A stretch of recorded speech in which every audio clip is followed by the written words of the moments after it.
Thank you so much, and sorry for the technical glitch, and again, thank you so much for having me in the conference. It sounds like an amazing event. I've seen the agenda, and I wish I was there to listen to all the amazing speakers today. So, as Ricardo kindly have done, and it probably introduced me, if you can't see my face in the screen, this is my face, and this is what I look like. I'm the Chief Tech and Data Officer for EssenceMediacom in EMEA, and I've been at GroupM for 8 years, doing multiple roles across tech and data. Um, and EssenceMediacom, if you are familiar with it, great. If you're not, then it's a new formed agency that used to be half Essence, which doesn't really exist in Portugal, and half Mediacom, which obviously is quite big there. And it's a GroupM agency, and our target or our goal in life is to create breakthroughs for brands in the new communications economy.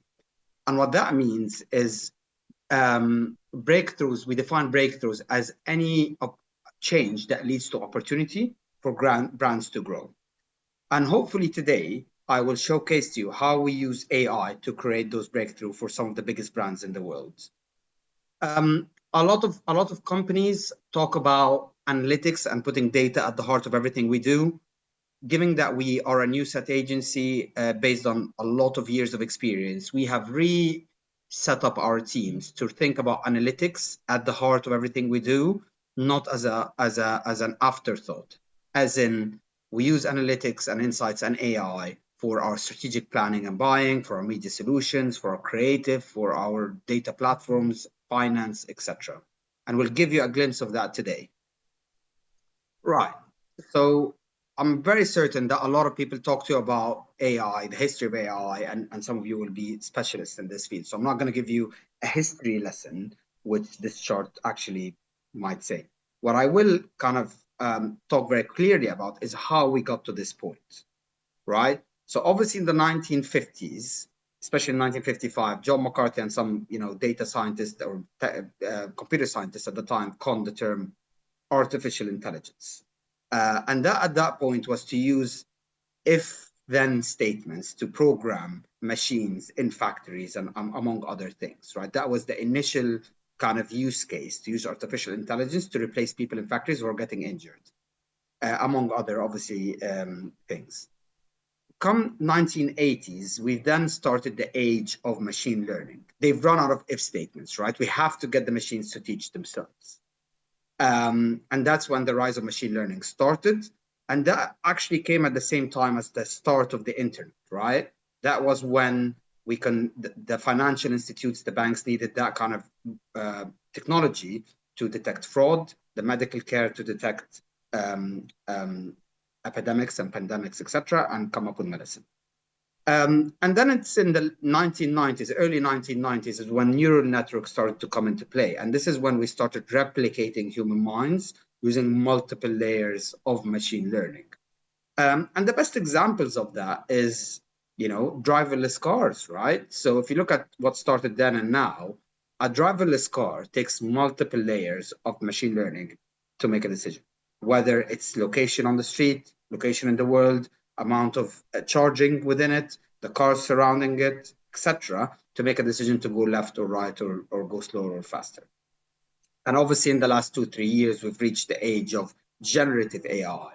And the real power of that is not the amazing stuff that you've all heard about and what can be used using ChatGPT and Midjourney and among a lot of other tools. But it's the fact that AI, for the first time ever in machine learning, is now accessible to non-technical people. And this is at the heart of everything we're trying to do today as a media business to empower not just our staff, but our clients as well.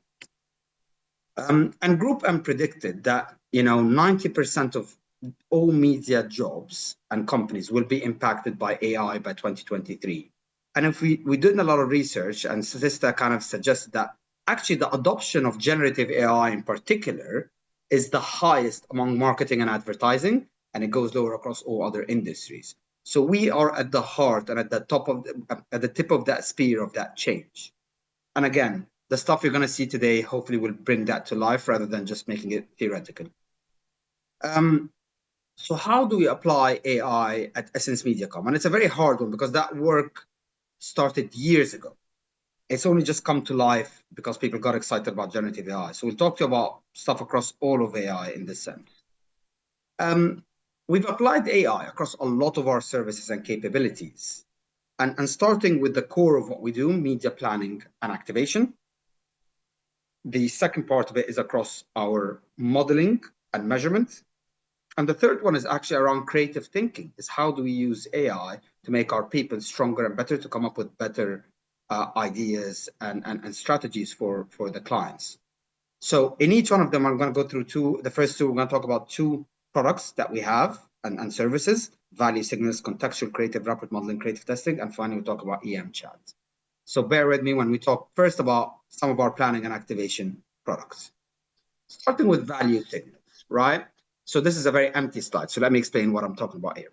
So value signals is a product that allows us to use search to improve lifetime value for brands. As in, rather than just bring a lot of acquisition, win new clients, and sell stuff, how can we make sure people's lifetime value and obviously profitability over time increases? To give you a clear example, if you search today to buy a Google earbuds or headphones, and somebody else is buying, if I'm buying headphones, and somebody else is buying a Google tablet or a Pixel, which is more expensive, the tools using all the algorithms that are there will optimize towards the tablet or the Pixel, right? Because they're more expensive. They generate more revenue for Google. But actually, I'm going to buy earbuds today or headphones. Tomorrow, I'm going to go buy a Pixel. In 3 days, I'm going to buy ads on Google Ads. So over time, I am a more valuable customer to Google than the other person that was buying the Pixel initially. So what we've done is use value signals to really take a lot of historical data, and this slide is more busy, but a lot of historical data from Ads Data Hub and from the clients, and use TensorFlow and some other tools to build lifetime value models for prediction and push it down to some of our activation platforms. In this case, we use Search, SA360 or Surge, but it can be any other tool, right? And what that meant is that we've customized our algorithms to optimize towards lifetime value rather than the initial algorithm. And then we've run controlled and exposed groups, and we've seen that this activity generated over 300% in return on ad spend, 33% in average revenue per customers, and significantly more revenue by plus 23 over 25% today.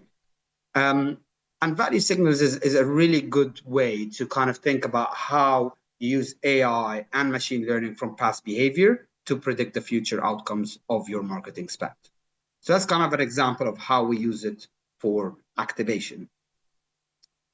Another example, and I'm going to give you a break from my lovely voice, is about creative, right? How we also take another Google example, how we've used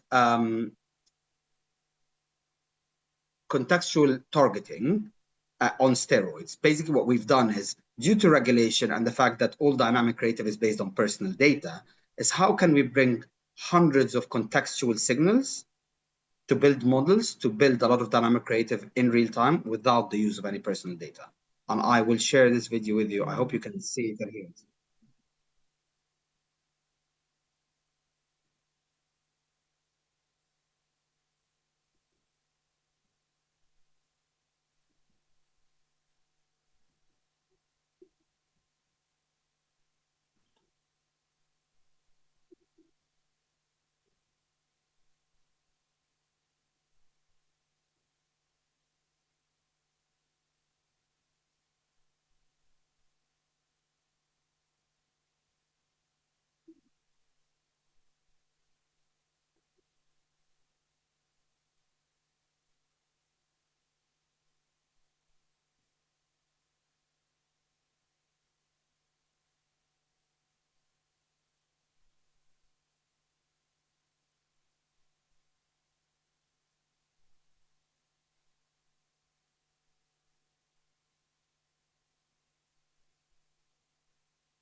Hi, I'm not sure if everybody heard that.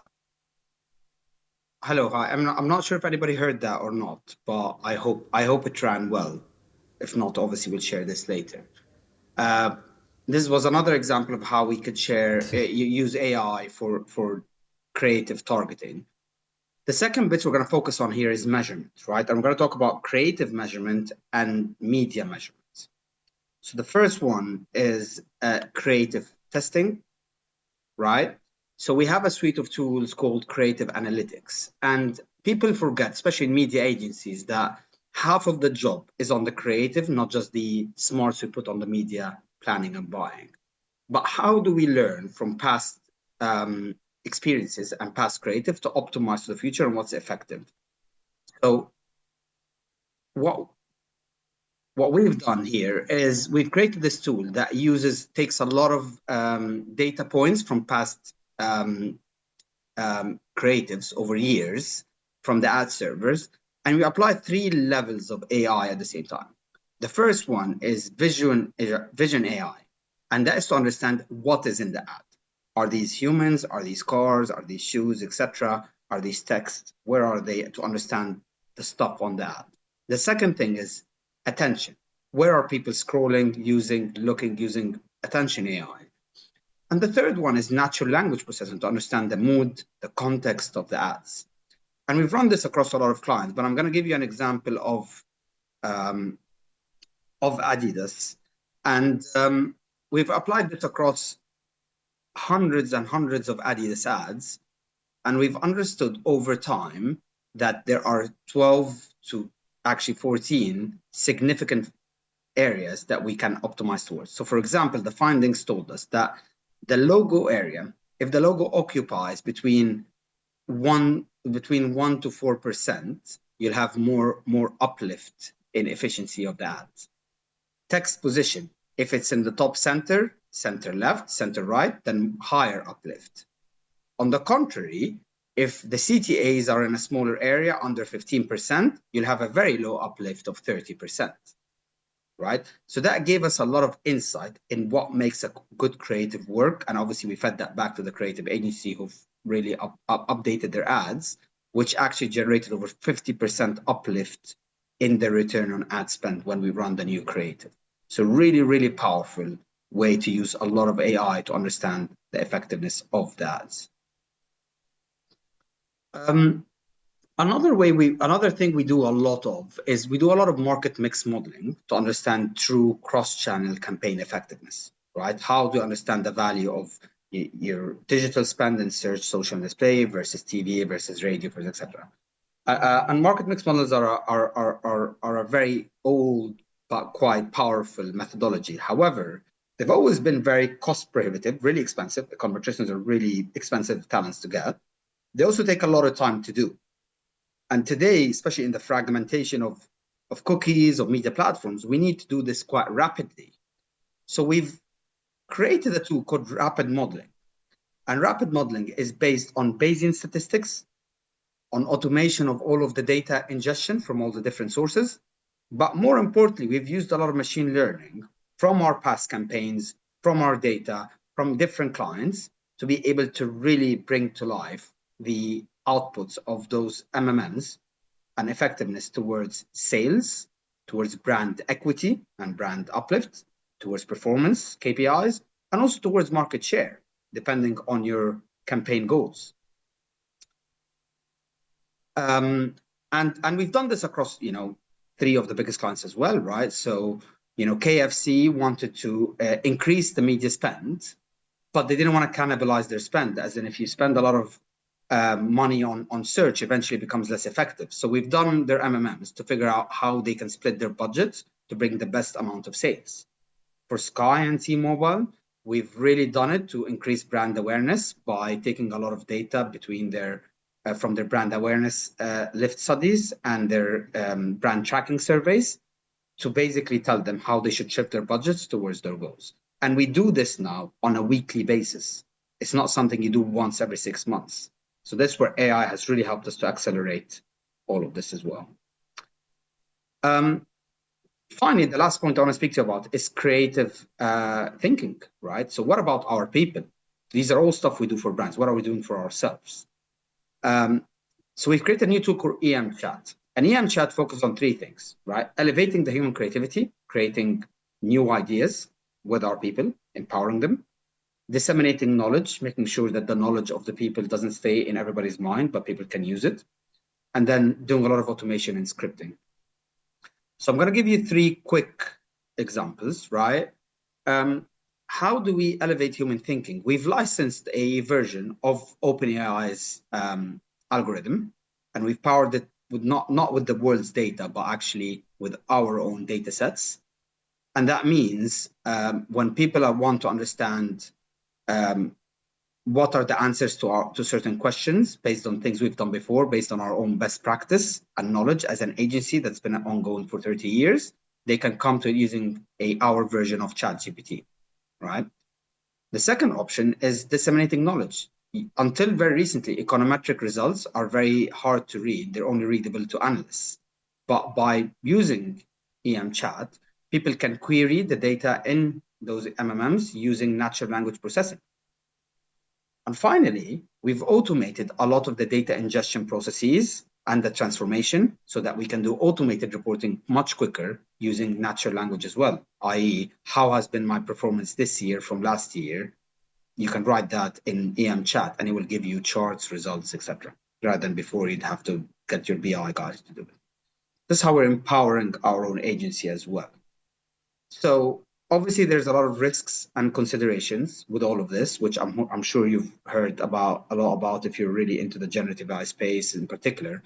But all of this, all of AI is based on data that has to be accurate. So now more than ever, our focus on our data strategy and data organization is true, or else we'll have garbage in, garbage out. And data privacy and ethics is at the forefront of everything. While AI is still not regulated, our data and our clients' data is, and we can't misuse it or break that trust. And finally, the speed of innovation is really key here. It's really unethical if we build a lot of models like those lifetime value models and creative models, etc., and leave them run into the world. We need to be in control of what the outputs and interrogate those outputs as well. Transparency about how we've done the work. If we've used AI for the work, we need to be very transparent about it. We can't just say it's, my thinking when it's not. The environmental impact of running a lot of AI and modules and queries and data processing is really high. So even if the financial cost is low, the environmental impact is really high. And obviously intellectual property rights, we can now just, build stuff based on other people's work. So we have to give credit when credit is due. And I'm hoping, I'm about that time now and I hope to take some questions, but I want to end with this. I'm hoping that today we've kind of shown you how we use AI across multiple areas of our work. I'm hoping you've seen how we apply analytics and analytics thinking in everything we do. And I'll leave you with this quote. EssenceMediacom has always been kind of explained as it's actually a data and measurement agency. It's not a media agency that applies those skills to media, but they don't really, we could have been doing anything else, but really it's a data and measurement agency. And I think this is where the future of our company is. And hopefully that came to life today. Thank you so much.